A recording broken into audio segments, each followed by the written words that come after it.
this 50-page report, viewers, also has certain images which they have found saying what was the condition of the various levers, and also this is the landing gear lever module.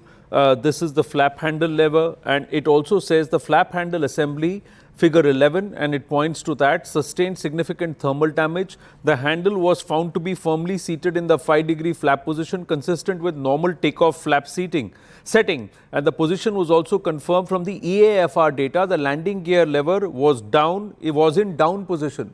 So there was nothing wrong in the way the entire takeoff maneuver was executed by the pilots. They say the thrust lever quadrant sustained significant thermal damage. Both thrust levers were found near the aft idle position. However, the EAFR data revealed that the thrust levers remained forward, takeoff thrust, until the impact.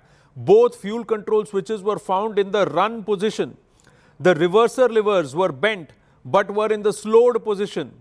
The wiring from the TOGA switches, TO and GA switches, and the auto throttle disconnect switches were visible but heavily damaged. Now, and there is more to this. Arunima, Pallavi, we should have piled back in a bit. Anvit is still with us. Arunima, one of the aspects is how can these fuel control switches or these systems suddenly drop down? Can they be remotely controlled? Is there a sabotage possible? Can a virus be injected? Or is it that there was a technical fault and the levers just dropped, they just failed?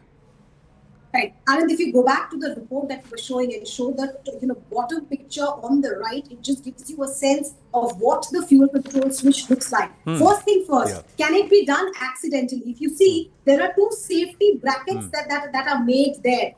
So nobody can suddenly put a hand on the fuel control switch and make it come out. How does the fuel control switch really work? There's a lever, you have to pull it out first, and only then can you move the fuel control switch. So it can't happen accidentally. 3 experts who came on our channel said that you cannot do it accidentally. There's a proper mechanism to do it. You have to physically pull out the fuel control switch, and only then can you move it from the run to the cutoff mode. So this theory that was given by some international civil aviation report, industry report, which suggested that the seat got pulled back and therefore the pilot's hand mistakenly landed on the gear or on the switch. All of that theory is negated by the AAIB. Who really was responsible for pulling out the fuel control switch and moving it to the cutoff position is the question that is most important at this point. The other thing that I want to point out to you is that the report says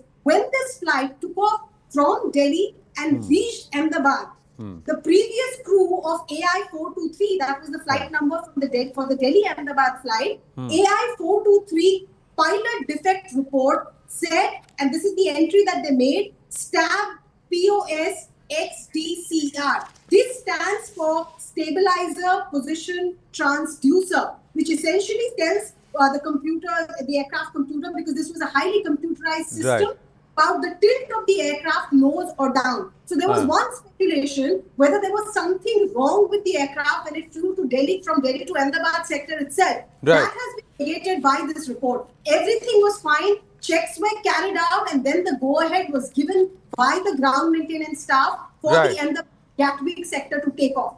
Where did the fuel control switch get tampered with? Did it get tampered with? That's the most important question at the moment. Yes, and Pallavi, what are experts pointing to, and what is the conversation that is happening around this crash? If all of this holds, there was no pilot error as per the preliminary, there was no fuel contamination. The aircraft was in clearly flying conditions, and it had gone through the routine checks. In the call logs from the previous pilots, there was no problem that was indicated that could have triggered or perhaps put passenger safety at risk.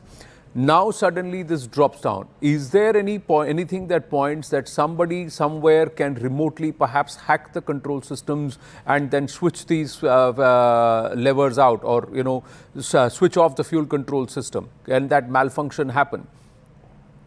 Post the aircraft, and when tempers were down a bit, there were lots of theories which started coming up, and we also have to understand, and I'm going to say this on behalf of the pilots associations, because they have been very articulate about it, and they've been very, very emotional about Yes. it. The two pilots who were very much on board were extremely qualified. They were Yeah. experts. You know, there's a tendency to run down on pilots, and they usually become the first fall guy. The first theory which always comes up is, oh, were the pilots to blame? Were they not well trained? Was there something wrong with them? I think this report can be seen in many ways, but Yeah. to suggest that the pilots did not have the qualification would be a tad unfair to them, considering the fact that they're not even there to defend themselves. I mean, the report very categorically Anand mentions the number of hours of work that they have put in. They were well rested. They were very alert. They were agile.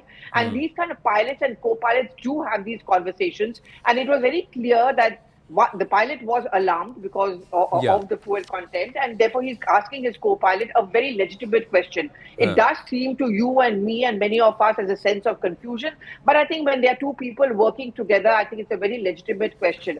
As to the sabotage theory, mum's the word. As of now, this is just an interim report. Again, I don't think we should rush in to kind of, conclude that there could have been a sabotage. But one thing which many people do talk about is the fact that there was a last-minute change as far as the ground maintenance team is concerned.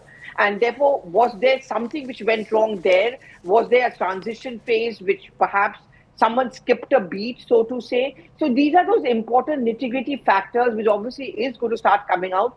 The government has kept its word in terms of coming out with the first phase of the interim report. This is just going to be the launching pad. This is just going to be the base, really, to come out with more of a details as the black box gets reopened and it's going to be decoded. That's when the real picture will come out.